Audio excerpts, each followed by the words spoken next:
This is When Science Speaks, a new web series profiling innovative and interesting people working in science and technical fields, from academia to industry to the nonprofit world. We explore how to be a powerhouse advocate for science and your research, how to advance your career in meaningful ways that make you happy, and how to push back on the ongoing assault on science and other related issues of interest happening in the world.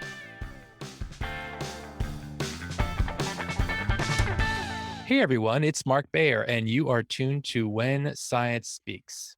This episode of the show is sponsored by Bayer Strategic Consulting in Washington, D.C., which helps scientists get funding, gain influence, and build strategic relationships with the stakeholders who matter most in their professional world. Reaching those goals often involves effective translation of complicated research into engaging jargon-free communication that boils down complex topics to capture the attention of decision makers and general audiences. If you're interested in getting a free resource to help you do just that, go to complexitymadeclear.com to get the 11 keys for translating complexity. That's complexitymadeclear.com to get your free infographic used by science communicators at major organizations to boil down but not dumb down complicated science and technical topics for key stakeholders. I am so pleased to welcome Donna Gerardi Riordan to the show today. Donna is a nonprofit leader and innovator with more than 3 decades of experience bridging the gap between science and policy at the national and state levels. Donna's most recent role is as executive director of the Washington State Academy of Sciences. She previously served in similar roles in California at the California Council on Science and Technology, where she was the co-architect of the first state-level Science and Technology Fellows Program, and at the U.S. National Academy of Sciences, where Donna founded and directed its Office of Public Understanding of Science. Donna also has consulted with national and state level organizations on science, technology, engineering, and mathematics, affectionately known as STEM. She founded Research Northwest, a nonprofit organization devoted to generating the best available science for policy decisions. Donna is an elected fellow of the American Association for the Advancement of Science and lives in Seattle, Washington. Welcome to the show, Donna. Wonderful to have you here. Thank you, Mark. It's a pleasure to be here. Your science policy perspectives are shaped by deep experience as a trailblazer at both the national and state levels, and you're uniquely positioned to provide insights into science policy at both of these levels of government. Could you share with listeners some of the significant similarities and differences that you've encountered as you're educating and informing within the federal and state government? I would love for you to give us a sense of what it's like to be doing what you do at the federal level and comparing that to the state level. Any similarities, differences, or maybe even surprises that you hadn't. Thank you for that question. In many ways, my career has gone backwards in the sense that I started as an early science policy person in DC, working at the National Academies on matters that really dealt with federal level policy. And within that environment, there are pretty clearly defined pathways for communication flow and the kinds of reporting and the kinds of analyses and involvement of science and technical leaders in those conversations. But then my career moved to the state level, first to a large state like California, which still has many formal structures, and now in Washington State, where it's yet a different kettle of fish, so to speak. And so those environments are very different. And I'm finding that here in Washington State, which has a population of about 7.8 million and growing, there's just a wide variety of science and technical issues that scientists can address on a much more, in many ways, personal level, in the sense that the issues that are in play at the state level are happening all around them in the communities. I think the big difference between working at the federal or national level and the state level is that the issues are much more personal. At the national federal level, things seem to be more of an arm's length away from actual involvement and action. But at the state level, it really is personal.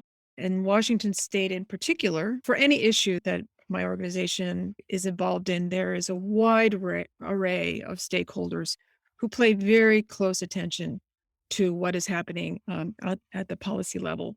And so it is very difficult not to get to know the stakeholders, the stakeholder groups, and how the policy decisions that our organization is informing would impact them. And I think that is a really key difference between working at the state level and the federal level. And aside from the fact that a state like Washington has many cultures within that are geographically based. So issues that have a great impact in one part of the state are not as important in other parts of the state. And so it's a very personal environment at the state level. Mm, really interesting. And thinking about that, Donna, for listeners who are interested in getting involved in science policy, would you recommend trying to break in at the state level or the federal level? Or maybe does it just really depend on how well a specific opportunity suits your interests and skills?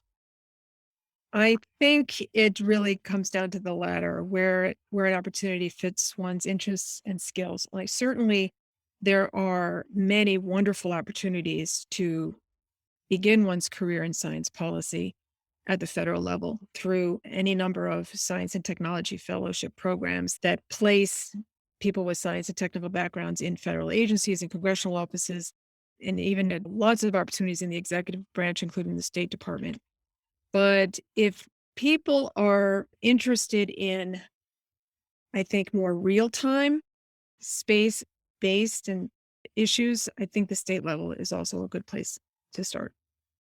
Yeah, sometimes from my experience working on the Hill, it's like you're making this policy, you're working with the boss and colleagues and all these interest groups, and well, hopefully you're making some positive change, but you don't necessarily like physically see it. Where that's not necessarily the case at the state and local government. Your neighbors could be folks that are benefiting or tangible proof on your ride to work of something that you had just worked on. So thanks for teasing that out because I don't really think that's necessarily on the radar screen of folks who are on the outside and are thinking about where they might like to make an impact. For more than 5 years, you've been executive director of the Washington State Academy of Sciences. And I know listeners would be interested. They've probably heard of the National Academies of Science, but they might not realize that many states have their own academies of science. And you're executive director of the Washington State one, as I mentioned. Could you tell listeners what you do in your executive director role and responsibilities and what Mhm. what the objectives are of the WSAS? So, the Washington State Academy of Sciences is a private nonprofit organization, and it was created by the state legislature and the governor intentionally to mirror both inform and function the role that the national academies plays at the national level. We're not affiliated with the National Academies of Sciences, Engineering, or Medicine, but about half of our members who are elected are members of one of those academies. And so it's not just an honorific organization, it's an organization where all of the members who agree to join also agree to volunteer their expertise in their area of science or engineering to benefit the state. So that is an almost a unique situation across the nation in that most states have some kind of an academy, but only two academies have a science policy function associated with them, us at Washington State and Connecticut. California has another kind of entity that provides policy advice, but there are only two state academies at the moment who play this role. Our mission is science in the service of Washington. Short and simple. That's what we do. That's why we exist. And my role as executive director is to provide the executive leadership for the organization. And that really entails both an internal function and an external function. So, from the internal side, all the things you can imagine, managing the internal operations for finance and staffing and consultants and all of those things. But also, I work very closely with our board of elected directors who are all members of the academy, and they provide the overall vision and guidance and strategic objectives of the organization over a series of years. The external role that I play is as the person who interacts the most directly with the stakeholder groups as well as the state government. So the governor's office, the state legislature, and the various agencies that ask us to do work for them. So it's an all-encompassing role. It's a pretty, at the moment, dynamic and nimble organization in order to respond to the requests that we're getting. So interesting. We had a chance to speak offline, and you described the activities of the Washington State Academy of Science as it relates to policymaking. Is sometimes it's in pull mode, and sometimes it's in push mode. Can you Mhm. explain to listeners what you mean by that? Right. What I really meant by the push and the pull is being reactive versus being proactive. And I just want to go back to the structure of our organization because I think it's significant to explaining this. We are an organization of members, and the members of the Washington State Academy of Sciences are the state's leading scientists and engineers.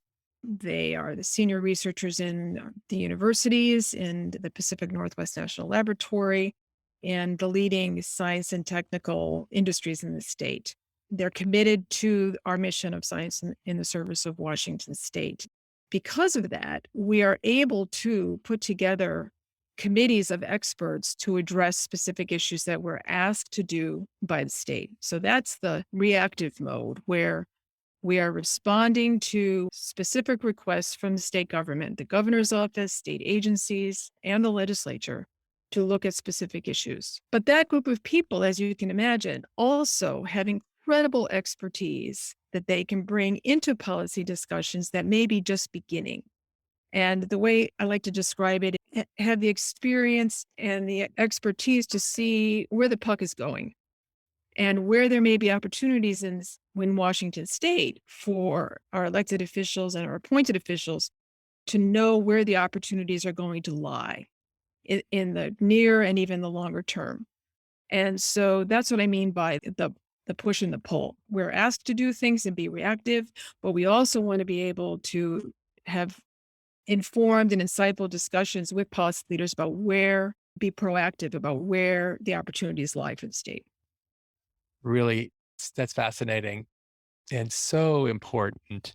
As listeners think about these activities and initiatives, could you share your observations about how scientists and engineers can have an impact at the state level? Maybe a specific example of how you and the Academy operated within a particular policymaking process would help folks really see the impact that you have and that scientists and engineers can have as part of advising and educating policymakers. Mhm. So the examples that I'll give are related to the way that we operate, which is primarily by convening committees of experts to look at specific issues.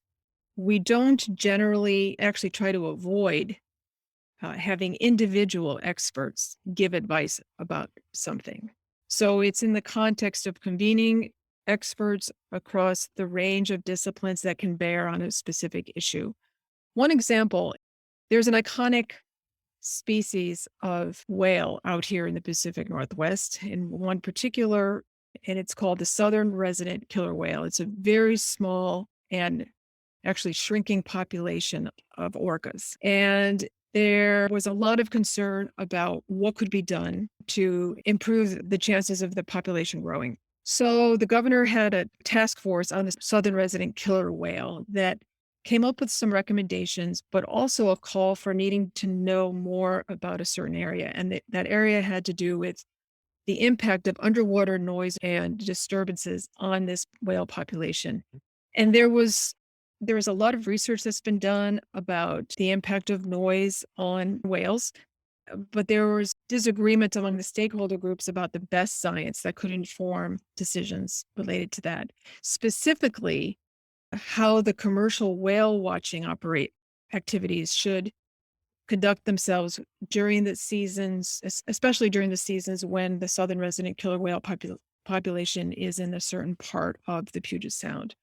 And so they asked us, the Washington State Academy of Sciences, to pull together a committee to look at the best available science that could inform rulemaking around that specific issue. So we did. We pulled together a committee of experts looking at physical acoustics and underwater acoustics and all kinds of cetacean behavior and looking at the research that could inform that rulemaking. And That process lasted about 6 to 8 months, I think it was, and a series of committee meetings. And we had a scientific workshop. We also had a stakeholder workshop. And the best available science report that we put together for that purpose was used by the rulemaking body to actually design the regulation, which was then approved and is now being implemented to guide the commercial whale watching community up here in Washington State. I love it. It's such a specific example from beginning to end of how scientists and engineers can have a real impact on policy. And that's just great. But many scientists are hesitant to get involved in policymaking because they might be concerned about being perceived as partisan or being advocates for particular positions. How can scientists remain objective when it comes to the science while still advising elected officials on scientific issues within the policymaking process? It's a great question, and I'd like to unpack that a little bit and draw a distinction between a researcher bringing their expertise in a certain area to inform or educate policymakers and having a strong opinion about what a policy action should be. Our organization works squarely in the first space where we are bringing the best available science to the table for policymakers to use as one of the many considerations that policymakers have to consider when they make policy. We don't run into challenges with our members in terms of remaining objective and evidence based in terms of informing policymakers. Fortunately, most of our members and other people who we might need to tap into to serve on our committees have experience playing this role in other contexts, either at the national level or in other kinds of organizations. And so they're very familiar with the lines that cannot, ought not be crossed in terms of advising policymakers. They're bringing the science to the table. They're not bringing their opinions to the table.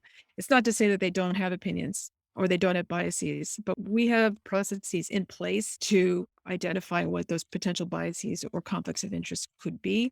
And if it turns out that they're untenable or could impact the way that a product that we're preparing could be received, then we deal with that up front. Scientists and engineers, I'm thinking now about, okay, inside these rooms or these hearing rooms or these conference rooms, these discussions, scientists and engineers often are advised to use storytelling as a way to illustrate, enliven their communication with policymakers and general audiences. But oftentimes, beyond that recommendation, there's scant detail on how actually to do that, how to craft a compelling, memorable story for an audience, a general audience. And you've had such significant, long-standing experience crafting stories for policymakers and advising others on how to do that effectively. Can you share this classic challenge, where to start with the story, how to craft it, and your sort of overall approach that relates to storytelling in this environment? Storytelling is an interesting way of putting it. And through my experience over, more than 30, almost 35 years now, working with senior scientists and engineers, they're in the best position to describe what is happening in their field of expertise. They know the content at such a deep level that they're able to step back from it and really tell compelling stories about their work. So that I don't find that, at least with the group of scientists that I work with, or I've had the, good fortune to work with, that as being a problem. What I find amusing sometimes is how almost scared and reticent scientists are to talk to policymakers, and also vice versa. And so it's more a question of helping them feel comfortable with each other so they can have a conversation and start to build a relationship around an area of common interest or concern. So I want to share one anecdote with you to drive home the point. One of our members is a wonderful, well-regarded expert in DNA repair and was very nervous about meeting with a legislator because didn't have any experience doing it. And we arranged a meeting and met with a legislator who just happened to have as his major concern food that children have access to, especially in schools and other settings. and was concerned about toxins in foods. And it was a perfect opening for this researcher who was an expert in DNA repair to just start talking about his area of expertise. And all I needed to do was step back and let that conversation happen. And then I almost had to cut it off because it was just, it was going on too long and the meeting time was up. And it's just really thinking about building a relationship so that two people can communicate about things they really care about in a space that's trustful. And also, I would argue that scientists shouldn't view conversations with legislators as automatically being perceived as lobbying because it's not.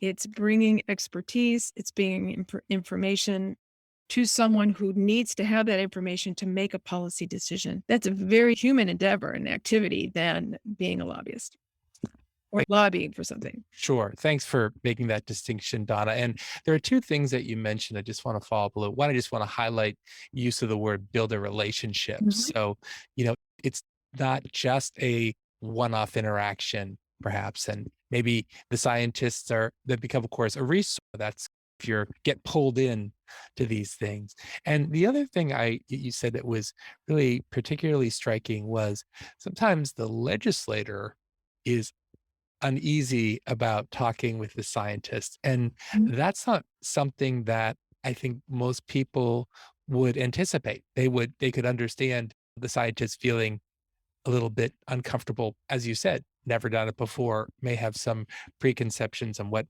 that means. But can you talk a little bit more, elaborate on going the other direction, the legislator feeling uncomfortable talking with the scientist? Right. The legislators carry a big burden. They're elected to make policy decisions that affect all of us. And in my experience, they want to do the right thing, whatever the political persuasion, they really do want to do the right thing and they want to be informed by the best possible information. What we try to do is create an opportunity, a safe opportunity for the legislators to have conversations about scientific issues with our members. And the legislators, they're always in the public eye. It's a tough job. And I think scientists could almost become their best allies if there is a feeling of trust that the information they're getting is accurate, that it's not advocate information, and it's intended to help inform the legislator. One approach that we take with all of our work, and it's because this is what scientists do anyway, policymakers are in an environment where they're expected to have certainty about everything when they make a policy decision. Whereas scientists are much more comfortable saying, this is what we know, and with a certain level of certainty, and this is what we don't know, and this is what we need to know. And so by bringing that kind of thinking and that kind of conversational tone into discussions with legislators, it creates a more interesting, but also a more, I think, creative space for the two different ways of approaching the world to be interacting with each other. Yeah, it's gotta be refreshing for the legislator because everyone that they talk to has a point of view generally and is advocating for something and is trying to persuade them of something. And then here comes a scientist who just really wants to help the legislator do their job better by giving them unadulterated information and being upfront right away about what we know and what we think and what we still need to know. So yeah, I could see the beginning of a wonderful friendship there. As we wrap up, Donna, looking to the rest of 22 and beyond, what are some of the key priorities that you and your colleagues have for the Washington State Academy of Science?